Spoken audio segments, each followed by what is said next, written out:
नमस्कार, स्वागत है आपका। आपके साथ मैं दीपेश बरगले।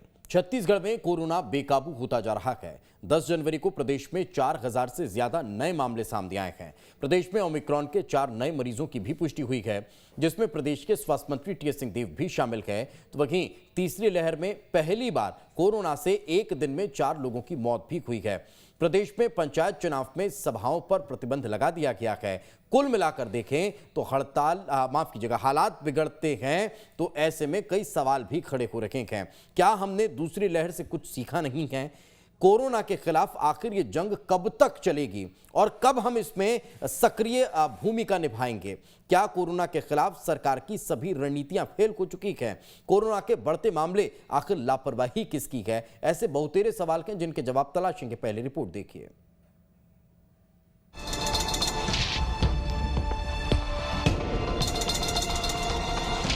छत्तीसगढ़ में कोरोना की तीसरी लहर एक बार फिर से लोगों को दूसरी लहर की याद दिलाने लगी है। प्रदेश में 10 जनवरी को कोरोना के रिकॉर्ड 4000 से अधिक मामले सामने आए हैं। इससे भी बड़ी चिंता की बात यह है कि तीसरी लहर में कोरोना से पहली बार एक दिन में 4 मरीजों की मौत भी हुई है। तो वहीं दूसरी तरफ चुनाव आयोग ने कोरोना के बढ़ते मामलों को देखते हुए छत्तीसगढ़ में त्रिस्तरीय पंचायत चुनाव में सभाओं पर प्रतिबंध लगा दिया है। निश्चित तौर पे कोरोना के संक्रमण की दर बढ़ी है, लेकिन यह सिर्फ छत्तीसगढ़ में नहीं बढ़ी है। पूरे देश में कोरोना की संक्रमण की दर बहुत तेज़ी से बढ़ी है। राज्य सरकार ने कोरोना से बचाव के तमाम इंतजाम किए हुए हैं और सरकार लोगों को बचाने के लिए गंभीर है, लेकिन आम आदमी को भी स्वयं अपने परिवार को बचाने के लिए गंभीर होना पड़ेगा। सरकार कोरोना के खिलाफ सभी प्रकार की तैयारियों के दावे कर रही है, लेकिन विपक्ष की माने तो सरकार अब भी कोरोना को लेकर गंभीर नहीं है। सरकार को कोरोना के मामले में जितना गंभीर होना चाहिए, सरकार गंभीर नहीं है। कोरोना से लोगों के जीवन को बचाने के लिए काम नहीं कर रही है। जो एक्सपर्ट्स हैं उनकी रिपोर्ट आई है कि इस कोरोना को हमको सामान्य नहीं मानना चाहिए। अगर हमने इसको गंभीरता से नहीं लिया तो आने वाले समय पर इसके परिणाम भयावह हो सकते हैं। बहरहाल प्रदेश में कोरोना लगातार अपना पैर पसार रहा है। हर दिन कोरोना के आंकड़े नया रिकॉर्ड बना रही है। सरकार लगातार कोरोना के फैलते चेन को तोड़ने का प्रयास कर रही है, लेकिन फिर भी हालात बिगड़ते जा रहे हैं। जानकारों की माने तो अब तक सरकार ने जो सख्ती की है, उससे कोरोना पर काबू पाना मुश्किल साबित हो रही है, क्योंकि लोगों की तरफ से हो रही लापरवाही अब भी जारी है। ऐसे में सरकार को सख्ती बढ़ाने पर विचार करना चाहिए। Team news state. तो प्रदेश भर में स्थिति अब चिंताजनक हो चुकी है। जीनोम सीक्वेंसिंग की रिपोर्ट आती है, तब तक मरीज स्वस्थ होकर अपने काम पर लग जाते हैं या फिर घर पहुंच जाते हैं। इसके अलावा आरटीपीसीआर का अगर जिक्र किया जाए तो लैब की संख्या कम है और यही वजह है कि रिपोर्ट आने में देरी हो रही है। तब तक का शायद एक शख्स कई लोगों को संक्रमित कर देता है। इससे इतर अगर बात की जाए कि जो सख्ती नजर आनी चाहिए वो दिखाई नहीं दे रही है। ऐसे में कई सवाल खड़े होते हैं कि आखिर हम किस मोर्चे पर लड़ाई लड़ रहे हैं और किससे लड़ रहे हैं। आज चर्चा इसी मसले पर करेंगे। डॉक्टर आरकेएस धाकड़ हमारे साथ जुड़ चुके हैं, हेल्थ एक्सपर्ट हैं। डॉक्टर साहब, आपका बहुत बहुत स्वागत है। अमित चिमनानी जी हमारे साथ हैं, बीजेपी के नेता हैं। अमित जी, आपका बहुत बहुत स्वागत है। और सुबोध हरितवाल जी हमारे साथ हैं, कांग्रेस के प्रवक्ता हैं। सुबोध जी, आपका भी बहुत बहुत स्वागत है। सबसे पहले धाकड़ सर, आप ही से समझना चाहेंगे, अभी तक तो हम ओमिक्रॉन और डेल्टा में डिफ्रेंशिएट करने की कोशिश कर रहे थे कि हमारे जो मरीज हैं वो किससे संक्रमित हैं। डेल्टा वो वेरिएंट है जिसने दूसरी लहर में पूरे भारतवर्ष में तबाही मचा दी थी। ओमिक्रॉन वो है जो कहा यह जा रहा है कि अभी थोड़ा सा माइल्ड सिम्टम्स हैं, उसके हमें बहुत घबराने की जरूरत नहीं है। लेकिन कौन डेल्टा से पीड़ित है, कौन ओमिक्रॉन से पीड़ित है, इससे इतर अब कई और नए तरह के वेरिएंट भारतवर्ष में इधर उधर मंडराते हुए नजर आ रहे हैं। कौन खतरनाक हो सकता है, कौन हल्के संक्रमण वाला हो सकता है, यह तय करना अब आपके और हमारे बस का शायद बचता नहीं है। तो ऐसे में क्या सावधानी बरती जाए, क्या कदम उठाए जाएं और कैसे ये स्पष्ट हो कि हमको अब करना क्या है?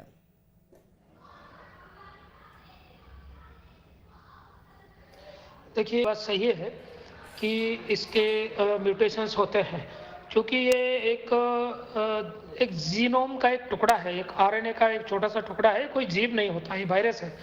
और इसमें कोई सी मान लीजिए एक चेन है या एक माला है जिसमें कुछ मनिए हैं, उनमें अलग अलग कोडिंग है कि किस वाले कोड से कौन सी तकलीफ ज़्यादा बढ़ेगी या कम होगी। तो इसका वेरिएशन होता रहता है, इससे हम नहीं रोक सकते, ये आपके हमारे बस की बात नहीं है। हमारे और आपके बस की बात यह है कि इससे सावधानी कैसे रखी जाए जी कि हम जो कोविड बिहेवियर है उसको कैसे उस प्रोटोकॉल को कैसे फॉलो कर सकते हैं। सबसे बड़ी महत्वपूर्ण बात यह है कि यदि हमारे शरीर की जो रोग प्रतिरोधक क्षमता है, जिसको हम इम्यून स्टेटस बोलते हैं, यदि वो अच्छा है तो फिर बहुत सारी चीजों से हम फाइट कर सकते हैं जी। सेकेंड वेव का आपने कहा डेल्टा आया, डेल्टा काफी खतरनाक था जी। तो उसमें चूंकि मैं लगातार पहली दूसरी वेव में एक काफी बड़े हॉस्पिटल को देखता रहा हूँ जी जी जी। तो काफी सारे वो मरीज डिजीज हुए जो ऑलरेडी किसी न किसी बीमारी से ग्रसित थे, हालांकि उनके साथ में कुछ हेल्दी पेशेंट लोग भी अनफॉर्चुनेटली गए। तो मेरा मानना है कि इसे सावधानी बरतना बहुत आवश्यक है। वैक्सीनेशन बहुत महत्वपूर्ण है जी। इवन बच्चों में भी जो वैक्सीनेशन लग रहा है वो बहुत ही फायदे की चीज है। खैर वैक्सीनेशन पर तो तरह तरह के सवाल खड़े होते रहते हैं सर। अब एक बार फिर वैक्सीनेशन को लेकर अब बड़ी चर्चा चली है, मैं उस पर नहीं जाऊंगा। लेकिन सुबोध जी हमारे साथ मौजूद हैं, अमित जी भी मौजूद हैं। सुबोध जी, एक बड़ा सवाल है, हो सकता है कि शायद आपको ये चुभे भी, लेकिन सवाल बहुत जायज़ है सर। क्या सिर्फ मंत्रालय के ही कर्मचारी हैं जिनको कोरोना का सबसे ज़्यादा डर है? प्रदेश में और कहीं कोई कोरोना का खतरा नजर नहीं आता? चाहे प्राइवेट सेक्टर का जिक्र किया जाए या फिर शासकीय कार्यालयों का जिक्र हो, सिर्फ मंत्रालय के ही कर्मचारी हमें ऐसे लगते हैं कि जो बहुत ज़्यादा संक्रमित हो सकते हैं, जिनको सबसे ज़्यादा कोविड का डर है? कॉलेज के छात्रों को भी नहीं सर?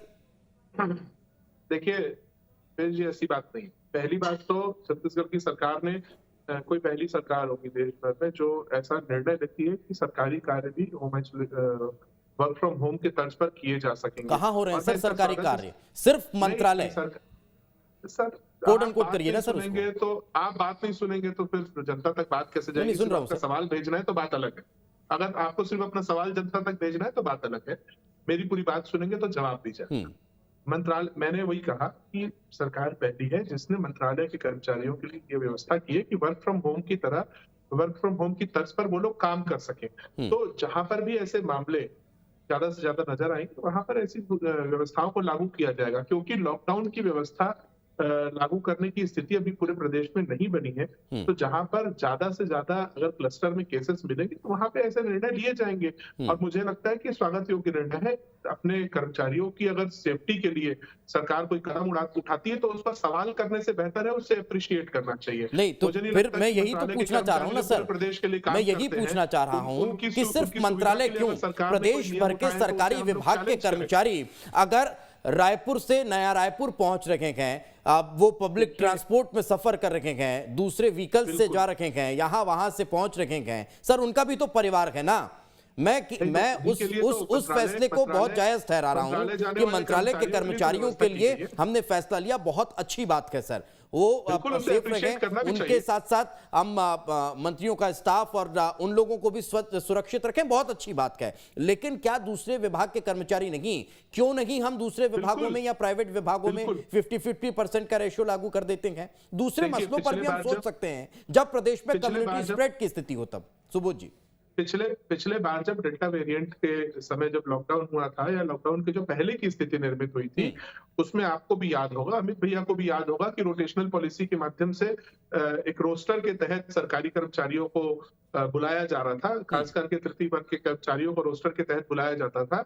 और अगर वैसी परिस्थितियां फिर डेवलप होती दिखेंगी तो जरूर सरकार, तो ये परिस्थितियां कैसे पता चलेंगी सर? कैसे आकलन करेंगे? संक्रमण जब कम्युनिटी स्प्रेड हो रहा है छत्तीसगढ़ में, तब हम किस परिस्थिति का इंतजार कर रहे हैं? जब 15,000 20,000 के लगभग एक्टिव केस हैं, तब हम किस परिस्थिति का अनुमान लगा रहे हैं?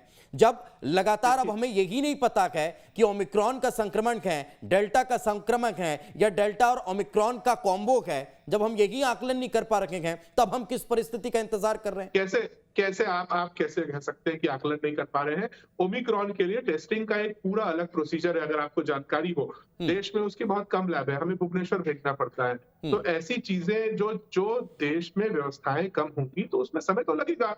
आप अगर आरटीपीसीआर की, मैंने सुना आप जब इस न्यूज को शुरुआत कर रहे थे, आपने कहा आरटीपीसीआर के जो रिजल्ट है वो लेट आ रहे। नहीं, आरटीपीसीआर के रिजल्ट जो फर्स्ट वेव में जिस तरीके से आ रहे थे, उससे दुगनी तिगुनी तेजी से सरकार यहाँ पर लैब्स भी स्थापित कर चुकी है। लगभग हर सर कितनी लैब है? 2 दिन पहले तक 14 का मुझे आंकड़ा पता था, अब शायद अगर बढ़ गई है तो आप दुरुस्त कर देंगे मेरे आंकड़े को। 14 लैब, मुझे लगता है 14 लैब बहुत काफी है, और छत्तीसगढ़ में बहुत अच्छे तरीके से पर डे आप देखेंगे तो लोग रिजल्ट्स भी आ जाते हैं, लोगों को जानकारी मिल जाती है। प्राइवेट लैब्स भी रायपुर में जो जिन्हें परमिशन दी गई होगी, मैं प्राइवेट हॉस्पिटल्स कुछ ऐसे हैं जो सेम डे रिजल्ट्स दे देते, तो मुझे नहीं लगता कि अब एक लैब पर कितना प्रेशर है, वो कितनी अब सैंपलिंग की टेस्टिंग एक दिन में कर सकता है? सर आप भी बहुत बखूबी समझ सकते हैं प्रदेश भर के आंकड़े का अगर हम जिक्र कर रहे हैं। हाँ, कम्युनिटी स्प्रेड पर मैं आपके साथ बिल्कुल सहमत हूँ कि कम्युनिटी स्प्रेड अब बढ़ रहा है। 1000 से ज्यादा मामले अगर रायपुर में आ रहे हैं तो अब गंभीर व्यवस्था आ रही है। ठीक है, मैं लौट रहा हूँ आपके पास। गंभीर व्यवस्था हम किस दिशा में कर रहे हैं उस पर आपसे जवाब लूंगा। अमित चिमनानी जी हमारे साथ मौजूद हैं। अमित जी, परिस्थितियों को कैसे आकलन विपक्ष कर रहा है, और इस आकलन करने के साथ साथ सिर्फ सवाल खड़े करना है या फिर कुछ और मसलों पर, कुछ और मोर्चों पर विपक्ष काम करता दिखाई दे रहा है? पिछली बार जब हम डिबेट में बैठे थे इसी मुद्दे पर आदरणीय दीपेश जी, तो बहुत अच्छे सुझाव हमने अपनी तरफ से दिए, और पत्र के माध्यम से और प्रेस नोट के माध्यम से भी भारतीय जनता पार्टी ने बहुत अच्छे सुझाव दिए। जो 2 लहरों में हमको सीख मिली, उसका फायदा जनता को मिलना चाहिए था। लेकिन मुझे बड़े खेद के साथ कहना पड़ रहा है कि इतना संक्रमण का दर जब कम्युनिटी स्प्रेड पर पहुंच गया, खास करके रायपुर में आप देखिए 15% क्रॉस कर गया है, और शायद ही ऐसे शहर हैं देश में अभी जहां 15% क्रॉस हो। उसके बाद आप सरकार का रवैया देखिए। एक एग्जाम्पल दे रहा हूं, उस एक एग्जाम्पल से ये सरकार कहां पर खड़ी है उससे पता चल जाएगा। कोरोना अगर पॉजिटिव आता है तब भी आपको अंदर रहना है घर के, और कोरोना का आपने टेस्ट कराया है तो भी आपको, जब तक आपकी रिपोर्ट ना आए तब तक आपको अंदर रहना है। सरकार का कोई सिस्टम है ऐसा जो वो देखे कि जिन लोगों ने कोरोना का टेस्ट कराया है वो लोग घर पे रह रहे हैं कि नहीं, या जिनके घर में ऑलरेडी पॉजिटिव लोग आ गए हैं उनके घर वालों का टेस्ट जल्दी हो जाए और वो लोग आइसोलेट रहें? ऐसा कोई सिस्टम है नहीं। जांजगीर में एक घटना हुई जिसने पूरे छत्तीसगढ़ प्रदेश को हिला के रख दिया। एक व्यक्ति जिनके सुपुत्र पॉजिटिव थे, वो टीचर थे, और उन्होंने भी अपनी जांच कराई क्योंकि उनको सिम्टम आ गए थे, और जांच कराने के बाद वो स्कूल चले गए दीपेश जी, जहां वो 100 बच्चों के कांटेक्ट में आए। आई रिपीट, 100 बच्चे जिन्होंने वैक्सीन नहीं लगाई थी। छत्तीसगढ़ प्रदेश में इतना बड़ा सिस्टम कैसे कोलैप्स हो गया? और मैं देख रहा हूं कि रायपुर में जब 15% से ज्यादा संक्रमण की दर है, तब यहाँ 2 बड़े आंदोलन चल रहे हैं दीपेश जी, जिसमें पूरे प्रदेश के कोने कोने से लोग आए हैं, और आंदोलन के बाद वो जाएंगे या बीच बीच में भी जाते हैं। एक पुलिस वालों के परिवारजनों का आंदोलन चल रहा है, एक किसानों का आंदोलन रायपुर में चल रहा है। बड़ा आंदोलन है। जब आप इतनी गंभीर बातें कर रहे हैं तो आप वो आंदोलनकारियों से बात करें, किसी प्रकार से उनको घर भेजें, उनकी भी जान बच जाए, और अगर वो संक्रमित होकर किसी और को संक्रमित करते हैं तो उनकी जान बच जाए। ठीक है सर, जवाब ले लेते हैं। जो व्यवस्था की जरूरत, बस मैं पूरी कर लूं पहले 10 सेकंड में।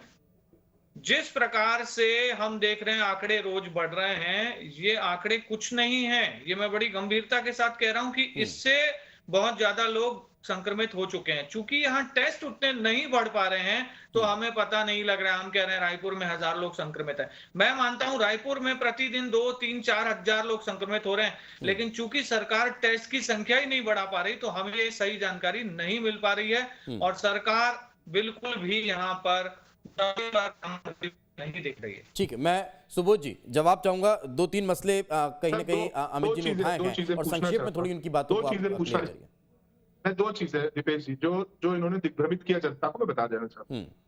पुलिस परिवार का आंदोलन चल रहा है, हमने उनसे निवेदन भी किया कि ऐसी परिस्थितियों को देखते हुए आंदोलन को टाले। सरकार की तरफ से लोग मिलने भी गए थे, पुलिस प्रशासन की तरफ से भी गए थे, शायद अमित भैया को जानकारी नहीं है। और इसके उलट भारतीय जनता पार्टी के प्रवक्ता गौरी शंकर श्रीवास जी के साथ भाजपा के लोग जाकर के उस आंदोलन में शामिल हुए, पुलिस से झूमा झटकी की, गिरफ्तारी दी। क्या उस समय फिजिकल डिस्टेंसिंग याद नहीं आई भारतीय जनता पार्टी को? एक जिम्मेदार पदाधिकारी जाकर के जब वहां पर आंदोलन को समर्थन देते हैं। दूसरी बात, इन्होंने कहा टेस्टिंग नहीं हो रही है। मैं आपके चैनल के माध्यम से सिर्फ एक सवाल पूछना चाहता हूं, अमित भैया, क्या आपको पता है कल छत्तीसगढ़ में कितनी टेस्टिंग हुई थी? बता दीजिए। पर डे छत्तीसगढ़ में कितनी टेस्टिंग हुई? आप कह रहे हैं टेस्टिंग हो ही नहीं रही है। आप मुझे बताइए कल कितनी टेस्टिंग हुई थी? आपको अगर आंकड़ा पता हो, आप इतने संगीन है अगर छत्तीसगढ़ के मामले में, कल कितनी हुई थी? टेस्टिंग तो हो रही है, लेकिन जिस स्पीड में हम टेस्टिंग की बात कर रहे हैं, देखिए बात यही तो होती है ना सुबोध जी, यही बेहद महत्वपूर्ण सवाल है। मैक्सिमम, एक मिनट, जनता तक बात जानी थी। बोलिए। अभी तक की मैक्सिमम टेस्टिंग हो रही है छत्तीसगढ़ में। कल भी 53,000 से ज्यादा लोगों की टेस्टिंग की गई, जिसमें 4,100 कुछ लोग पॉजिटिव आए। तो लगातार सरकार 50,000 से ऊपर टेस्टिंग कर रही है। और जैसे कल जो 4,000 आएंगे, मुझे लगता है आज 53,000 से ज्यादा टेस्टिंग हुई होगी। 9 बजे तक आपको आंकड़े मिल जाएंगे। तो क्यों नहीं होगी? कौन सी सरकार ऐसा अपने प्रदेश की जनता को परेशान करना चाहती है? सब टेस्टिंग हो रही है, हर तरीके के एहतियात बरते जा रहे हैं। मुझे लगता है अब जरा, चूंकि अमित चिमनानी जी का फोन डिस्कनेक्ट हो गया है, इसलिए शायद आपकी बातें उन तक पहुंच नहीं पाई हैं। हम वापस से उन्हें कनेक्ट करने की कोशिश कर रहे हैं। मैं क्लियर कर देता हूं। लेकिन सुबोध जी, मेरा महत्वपूर्ण सवाल है, हम लगातार सख्ती का जिक्र कर रहे हैं, हम सवाल कर रहे हैं कि कैसे लोगों को संक्रमित होने से रोका जाए। ठीक है, राजनीतिक मसला हो सकता है कि कौन गया कौन नहीं गया, आप गिरफ्तार कर सकते हैं, आप जेल में डाल सकते हैं, आपकी सरकार का है। लेकिन क्यों नहीं हम इस तरह के प्रयास करें कि लोगों को संक्रमण दर बढ़ाने से रोका जाए, लोगों को सोशल डिस्टेंसिंग मेंटेन करवाई जाए। ये तो ठीक है, एक प्रदर्शन का जिक्र है सर। आज मॉलों में क्या स्थिति है? क्या लोग नहीं पहुंच रहे हैं? आपको भी बखूबी पता है। बाजार में क्या स्थिति है? क्या लोग नहीं पहुंच रहे हैं? आपको भी जानकारी है। शादियों में क्या स्थिति है? क्या आपको नहीं पता है? आपको भी जानकारी है सर। जब तक हम लोगों को इसलिए बाध्य नहीं करेंगे, तब तक कैसे हो पाएगा? सुबोध जी, देखिए, इसके लिए दीपेश जी, सरकार ने गाइडलाइंस 4 जनवरी को ही जारी कर दी थी, जिसका पालन भी छत्तीसगढ़ में मुझे होता हुआ दिख रहा है। मॉल के लिए व्यवस्था बिल्कुल की जानी चाहिए कि शॉपिंग मॉल भी बंद हो जाए, लेकिन वो नहीं, मैं ये कह रहा हूं सर, बंद मत करिए, लेकिन कोई उसके लिए अल्टरनेटिव ऑप्शंस तो होंगे। हम बाजार बंद करने के पक्षधर नहीं है, लेकिन कोई वैकल्पिक व्यवस्था तो हो सर, ताकि वहां पर सोशल डिस्टेंसिंग मेंटेन हो पाए, ताकि वहां पर लोग कोविड गाइडलाइन का पालन करें। देखिए, किसी भी सार्वजनिक स्थल के लिए एक जो गाइडलाइन तैयार की राज्य सरकार ने, उसका पालन सारे लोग छत्तीसगढ़ में कर रहे हैं। खासकर रायपुर में मैं आपको बता दूं, किसी भी सार्वजनिक स्थल के लिए जो गाइडलाइन तैयार की गई, 1/3 शादियों के लिए किया गया है, 1/3 किसी भी सार्वजनिक बस शादी और डेथ के फंक्शंस के लिए बस परमिशन दी गई है, उसमें भी 1/3 को कर दिया गया है, जिसको लोग पालन भी कर रहे हैं। बड़े सार्वजनिक इवेंट्स जो है वो सरकार ने कैंसिल कर दिए हैं। बड़े सार्वजनिक आयोजनों की परमिशन भी सरकार नहीं दे रही है। तो किस तरीके से अगर इसी तरीके से धीरे धीरे से दीपेश जी व्यवस्थाओं को कंट्रोल किया जाता है, प्रश्न हो जाता है सुबोध जी, फिर कैसे इतने आंकड़े आ रहे हैं, फिर कैसे इतने संक्रमित मिल रहे हैं? इसके बाद की जो जिम्मेदारी है दीपेश जी, वो आपकी और मेरी। सरकार अपनी सारी व्यवस्थाएं जब कर ले, उसके बाद की जिम्मेदारी आपकी, हमारी और जनता की होती है कि हम लोग भी मास्क को पहने, सोशल डिस्टेंसिंग का पालन करें, हम किसी ऐसे भीड़ भाड़ वाली जगह में ना जाएं, ना अपने परिवार वालों को जाने दें। तो अब एक वो बात आती है, जैसे जब नरेंद्र मोदी जी 8 बजे आकर के चैनल पे कह देते ना, ताली पीटो हो जाएगा, थाली पीटो हो जाएगा, हम कम से कम वो फर्जी बात नहीं कर रहे। अरे सर, मैं उस चीज के लिए बिल्कुल, मैं माफी चाहूंगा सुबोध जी, हम उस बात पर नहीं आना चाह रहे हैं। वो हेल्थ वर्कर्स के मोटिवेशन के लिए था सर। हम बार बार उस चीज को वापस से ले आते हैं। हर बार कांग्रेस पता नहीं छत्तीसगढ़ में इस मसले को इतना क्यों बार बार लेकर आती है। मैं अमित जी कुछ कहना चाह रहे हैं। अमित जी, अपनी बात कंप्लीट करिए। और कई सवाल सुबोध जी ने आपसे खड़े किए हैं, शायद आप सुन पाए हो या ना, मुझे क्लियर नहीं है। नहीं, मेरा ऑडियो डिस्कनेक्ट हो गया था। अगर 1-2 सवाल आप दोहरा दें प्लीज। नहीं, वो यही कह रहे हैं कि उन्होंने तो सबसे पहले यही, सबसे बड़ा सवाल तो यही उठाया कि आप आरोप लगा रखे हैं कि छत्तीसगढ़ में एक भी टेस्ट नहीं हो रहा है। कल ही 53,000 50,000 से ज्यादा टेस्ट हुए हैं, तब फिर टेस्टिंग तो हो रही है। किस तरह के आरोप? देखिए, जितनी संख्या बढ़ती जाती है उतना आपको जांच का दायरा बढ़ाना पड़ता है। बिल्कुल। तो जिस प्रकार से मैं सुन रहा था सुबोध जी, आपस में दोनों एक साथ बात करेंगे नहीं चलेगा। सुनिए ना, दोनों एक साथ बात करेंगे नहीं चलेगा। बात please let me complete Subodh ji, please let me complete please. 5 second दीजिए। 5 सेकंड सर मैं आपको ही सुन रहा था अभी तक, अब मुझे सुन लीजिए। बोलिए बोलिए बोलिए अमित जी, बोलिए। मेरा बारी 5 में सेकंड मुझे उधार दे दीजिए, 10 सेकंड दे दीजिए। अच्छा मैं आपसे चलिए अपने सवाल दोहरा दूं। मैंने बताया नवंबर दिसंबर के मुकाबले आज जनवरी आते तक 53,000 टेस्ट पर डे लगभग हो रहे हैं, जो मुझे लगता है आने वाले दिनों में 60-65,000 तक होंगे। दूसरा, आपने जो कहा था कि पुलिस परिवार का जो आंदोलन हो रहा है उसे सरकार रोकना नहीं चाह रही है, उसके लिए सरकार ने कमेटी गठित करके उन्हें उनको मिलने भी भेजा था, और उसके बावजूद भारतीय जनता पार्टी के प्रवक्ता गौरीशंकर श्रीवास्तव समेत कुछ भाजपा के लोग जाकर के वहां आंदोलन किए, पुलिस से झूमाझटकी की, फिजिकल डिस्टेंसिंग की अमित जी बोलिए, और जेल भी गए। तो ये दोनों अमित जी बोलिए। सुबोध जी, बातें इधर उधर करने की बजाय सवाल ये है कि कोरोना का जो संक्रमण चल रहा है उसमें सरकार की जिम्मेवारी है कि किसी भी प्रकार से जो लोग आंदोलन कर रहे हैं वो आंदोलन खत्म करवाए। ये कौन करवाएगा सर? सरकार ही कराएगी ना। तो हम इधर उधर क्यों जाएं? कमेटी आप बनाते रहोगे तब तक तो यहाँ पीक आ जाएगा। वो कमेटी कब अपनी रिपोर्ट देगी, कब आंदोलन खत्म होगा? और सर जो लोग आंदोलन कर रहे हैं वो अपनी जान को खतरे में डालकर आंदोलन कर रहे हैं, वो लोग भी कोई ऐसे मूर्ख लोग नहीं है। उनको पता है रायपुर में पॉजिटिविटी रेट 15 से 20% है, उसके बावजूद क्या कमेटी गठित कर देने से हो जाएगा? क्या नहीं होगा। दूसरी चीज सर, आप कहते हैं कि सार्वजनिक आयोजनों पर हमने बंदिश लगा रखी है पूरे रायपुर शहर में। मैं तो दीपेश जी से निवेदन करता हूं सर, आपका बड़ा प्रतिष्ठित चैनल है, जिम्मेदार चैनल है, आप एक दिन शहर में कैमरा घुमवाइए, आपको कहीं पे सर गाइडलाइन का पालन होते नहीं दिखेगा, और सरकार आपको दिखेगी नहीं, प्रशासन आपको दिखेगा नहीं कि कहीं कोई देखने वाला, कोई कहने वाला है क्या? कोई है ही नहीं। और आप कहते हैं सर सार्वजनिक आयोजन या शादियों में 1/3 लोग हैं, सरकार कैसे देख रही है? शादियों में जा रही है क्या?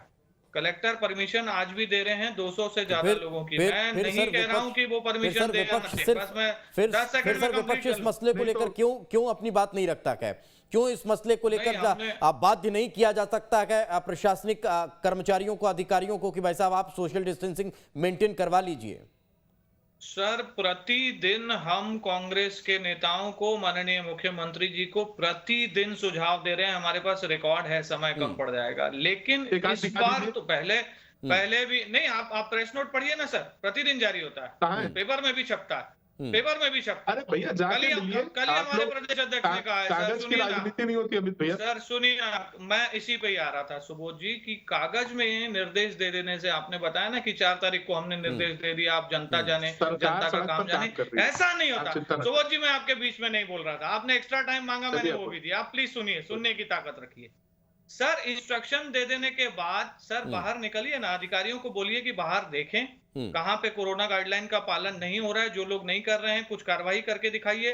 आप 500 लोगों की परमिशन जहां पे दे रहे हैं आयोजन में, वहां पर जाके देखिए ना 500 लोग हैं क्या, या उस जगह में 500 लोगों की व्यवस्था हो सकती है कि नहीं। आपकी मॉनिटरिंग है ही नहीं, आप कागज में निर्देश देके सो गए हैं। और शहर में तो सर ये भी बातें प्रदेश में आ रही हैं कि कुछ 2 बड़े घराने हैं जहां पर शादियां हैं, इसलिए आप कोई कार्रवाई कर ही नहीं रहे हैं। क्या ऐसी बात है क्या सुबोध जी? क्यों आप लोग कोरोना गाइडलाइन का पालन नहीं करवा पाए? और आपसे जब कहा जाता है तो आप इधर उधर सवाल यहीं से खड़ा होता है ना कि अब ताली जो है वो एक हाथ से बचती नहीं है, दोनों हाथों से बचती है, और यही वजह है कि अब कुछ होता जाता दिखाई देता नहीं है और संक्रमण दर यूं ही बढ़ती नजर भी आ रही है। अगर कुछ होता तो इस स्पीड से संक्रमण दर बढ़ती नहीं। मैं लौटता हूं आपके पास, धाकड़ सर हमारे साथ मौजूद हैं। धाकड़ सर, एक लास्ट कमेंट आपसे ये रहेगा कि आखिर जिस स्पीड में ये आंकड़े बढ़ रहे हैं और अलग अलग वेरिएंट निकलकर सामने आ रहे हैं, इससे सावधानी के और क्या उपाय हो सकते हैं? क्या इस तरफ और ज्यादा आगे बढ़ सकते हैं? बच्चों को क्या सुरक्षित रखने में कोई कदम उठाए जा सकते हैं?